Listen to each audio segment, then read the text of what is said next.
আল্লাহ তাআলা বলে, বান্দা দীর্ঘদিন যদি তুমি আমাকে ভুলে যাও, আমার ইবাদত, আমার বন্দিগি, সেজদা, নামাজ, হালাল উপার্জন, একদিন আমি তোমাকেই তোমার থেকে ভুলিয়ে দেব।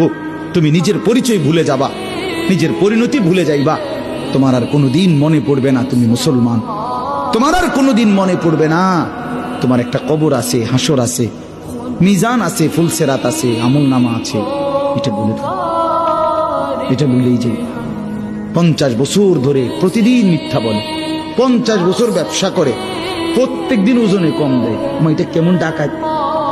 বিশ্বাস করেন কিয়ামতের আগে একদিন, এক রাতের মধ্যে এই কোরআনের সব পাতাগুলো আল্লাহ তুলে নেবেন আসমানে। হাদিস এসেছে কোরআনের শুধু পৃষ্ঠাগুলো থাকবে, কালি থাকবে না। এটা শেষ জামানায় হবে সামনে।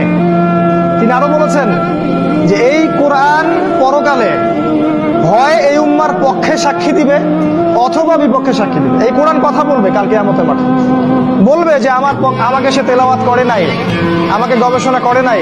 আল্লাহ এই কোরআন নিয়ে তারা হেদায়েত খোঁজেনি, তারা অন্য জায়গায় হেদায়েত খুঁজেছে। আর কোরআন যার বিপক্ষে সাক্ষী দিবে, কেউ কখনো তাকে জাহান্নাম থেকে বাঁচাতে পারবে না। বান্দা যদি বলতে পারে দিল থেকে, আল্লাহ আমি গুনাহ ছেড়ে দিলাম, আর করব না, ওয়াদা দিলাম, আমি লজ্জিত মাওলা, আমি মাফ চাইলাম, আল্লাহর কসম। আল্লাহ বলেন, উলাইকা জাযাউহুম মাগফিরাতুম মির রাব্বিহিম, আমি ওয়াদা দিলাম বান্দা 90 বছরের গুনাহ আমি একসাথে মাফ করে দিলাম। আল্লাহ বলেন, চলার রাস্তা তো আমি দেখায় দিছি, রাসূল পাঠাইছি, উলামা পাঠাইছি, আউলিয়া পাঠাইছি, ইমাম পাঠাইলাম, খতিব পাঠাইলাম, ওয়াইজ পাঠাইলাম, বক্তা পাঠাইলাম, কোরআন পাঠাইলাম, সুন্নাহ পাঠাইলাম, আমার রাসূলকে দিয়ে 23টা বছর লাগাইয়া এতভাবে বলে দিলাম। এর পরেও বান্দা তুমি কোনোভাবে পাত্তা দিলা না।